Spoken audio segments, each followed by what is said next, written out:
তুই কেন সমঝোতা করিস না? এই আজকে ক্যাবিনেট মিটিং এ মেন আলোচ্য বিষয় কি জানেন? চাঁদাটাকে আমাদের রিব্র্যান্ডিং করা। চাঁদারে চাঁদা বলা যাবে না। এই শব্দের অভাব পড়ছে, চাঁদা বলবেন না, বলবেন শুভেচ্ছা, উপহার, ভালোবাসা, ভালো লাগা, প্রেম, অনুরাগ, কত কিছু আছে, চাঁদা বলা যাবে না। হ্যালো, কি ওসিএম কি বলেন?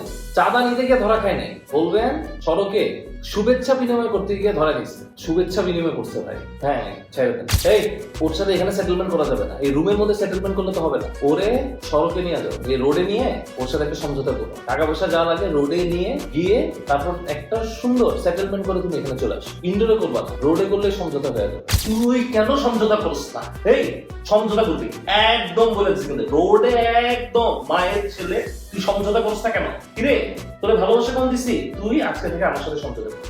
এই যে জুলাইয়ের গণ অভ্যুত্থানের পর আমরা সবাই আশা করলাম একটা নতুন বাংলাদেশ পাবো, একটা নতুন কিছু সূচনা হবে, কিন্তু আমরা এরকম করে চাঁদাবাজি নতুন নামের সূচনা হবে সেটা আমরা একান্তই আশা করি। তো আমরা অবশ্যই আমাদের নিজেদের দায়িত্বের প্রতি দায়িত্বশীল হব, আর যারা চাঁদা দাবি করতে আসবে আপনার কাছে তাদেরকে আপনি শক্ত হাতে দমন করবেন, প্রশাসনের হাতে তুলে দিবেন।